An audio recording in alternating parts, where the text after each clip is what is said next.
kita berdoa. Tuhan Yesus, terima kasih untuk kebaikan Tuhan dalam kehidupan kami semua. Tiba saatnya Tuhan, kami mau memulai ibadah kami. Tuhan berkati ibadah kami mulai awal, pertengahan hingga berakhirnya. Terima kasih Tuhan, ini doa kami. Haleluya. Amin. Mari kita angkat pujian, Ku Mau Cinta Yesus. Cinta Yesus selamanya. Ku mau cinta Yesus selamanya. Meskipun badai silih berganti dalam hidupku, ku tetap cinta Yesus selamanya.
Adik-adik, baiklah tiba saatnya kita mau mendengarkan firman Tuhan. Kita nyanyikan satu pujian, kita berfirman.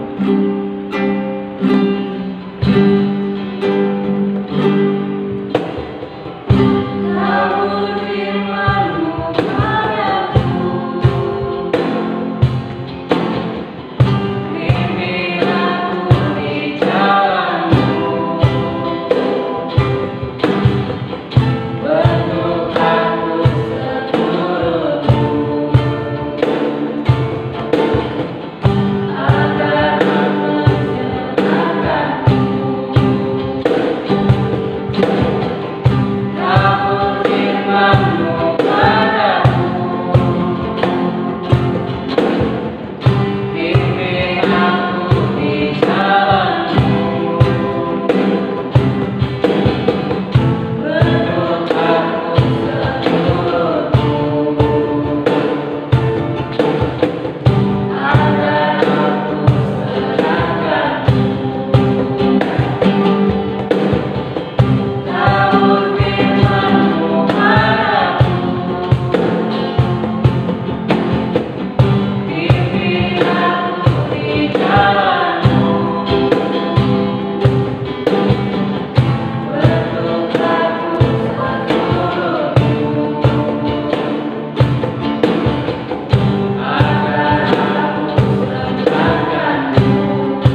semoga kalian semua sehat ya.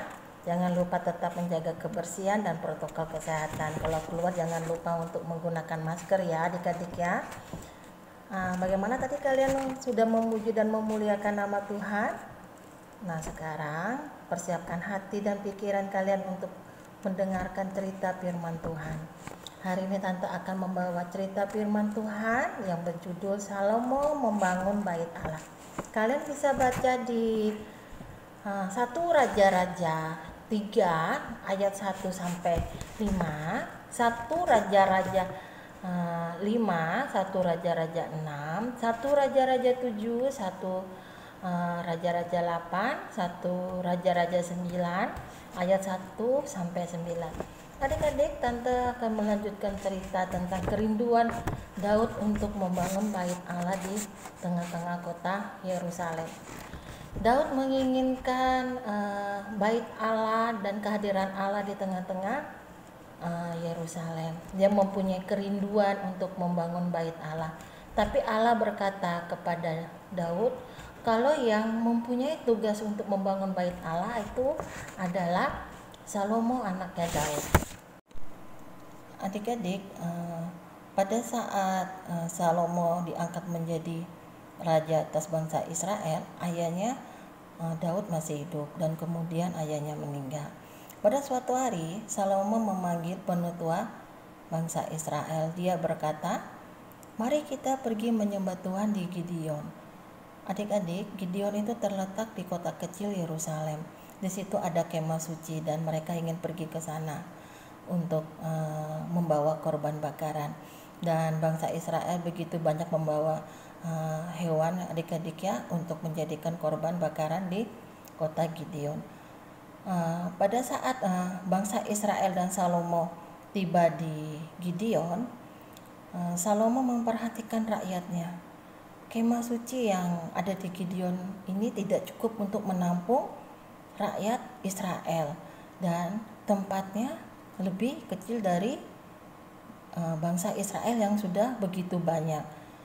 Dan Salomo berpikir, dia berkata, dapatkah saya membangun bait Allah yang lebih besar lagi, dan bisakah saya membuat mezbah Allah yang lebih besar lagi? Salomo berpikir begitu ya adik-adik, dan Salomo berkata, apakah saya sanggup untuk membangun bait Allah atau mezbah yang lebih besar? Apakah saya bisa menyelesaikan pekerjaan itu? Salomo berkata begitu ya adik-adik dalam hatinya dia. Dan pada malam harinya Salomo bermimpi ketemu dengan Allah.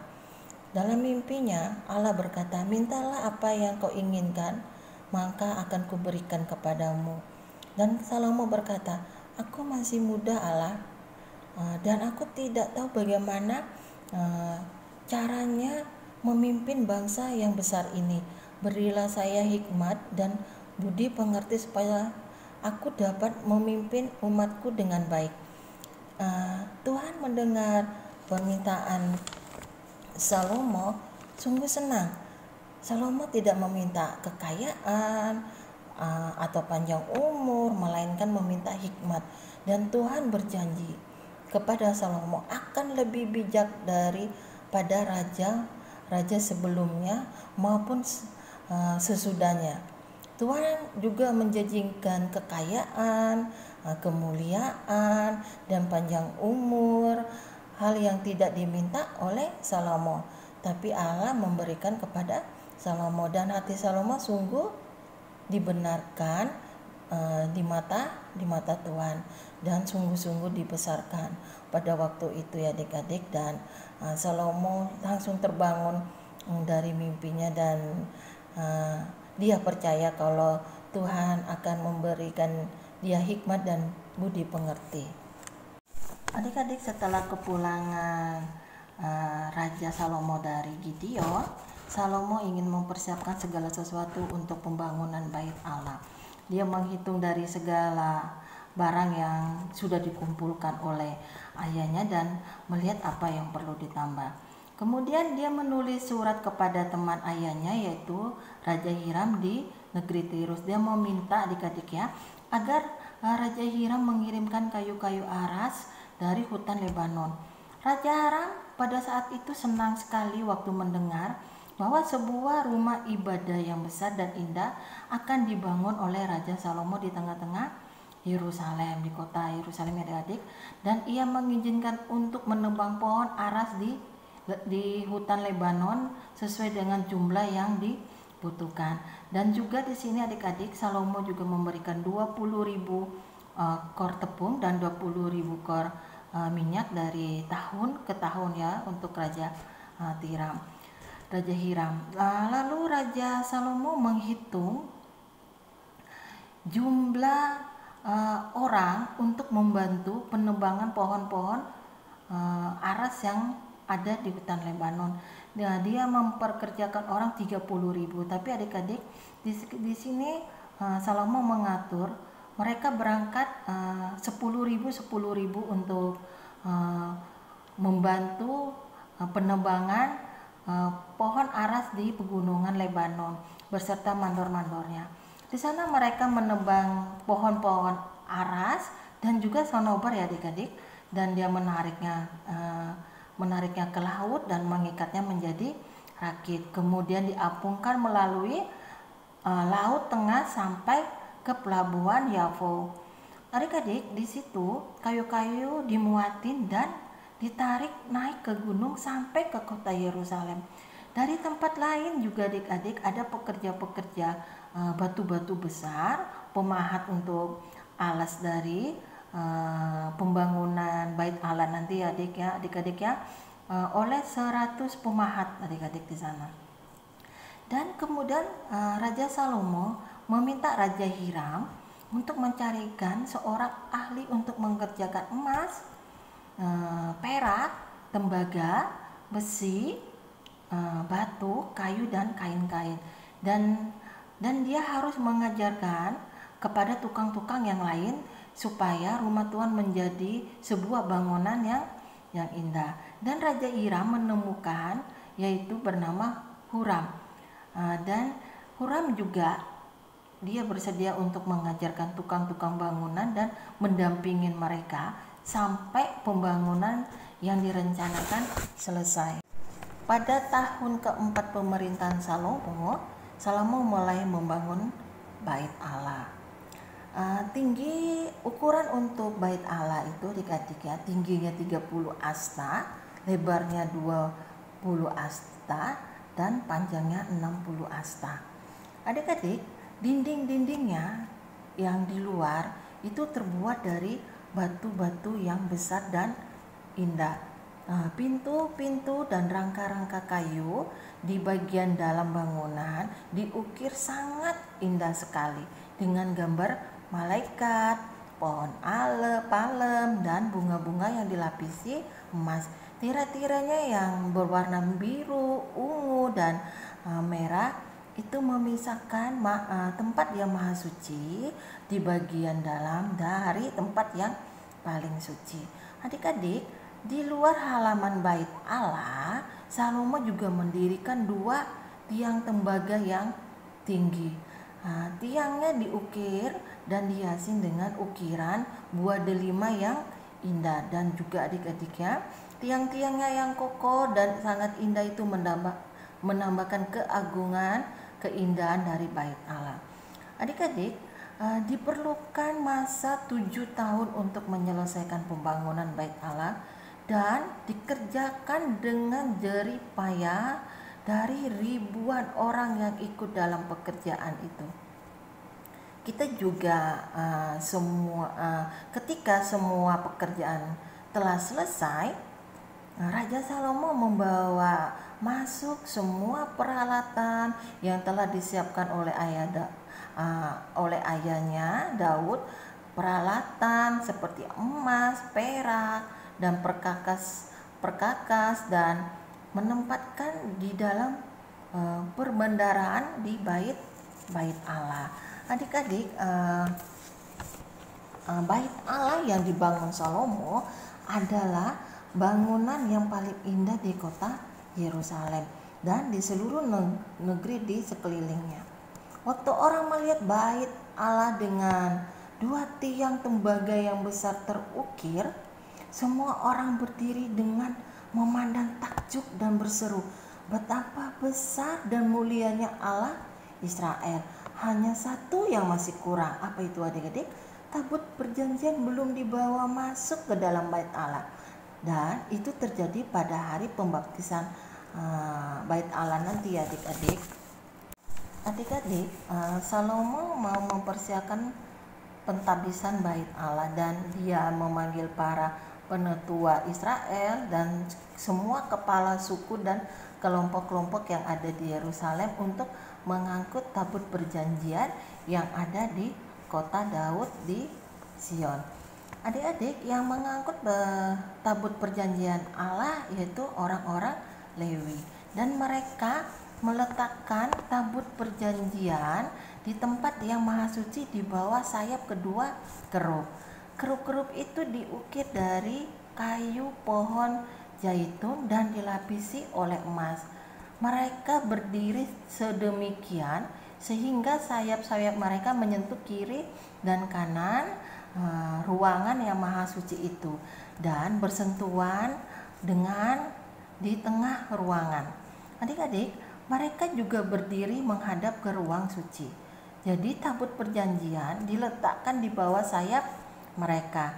Mereka juga melambangkan kekudusan Tuhan Allah.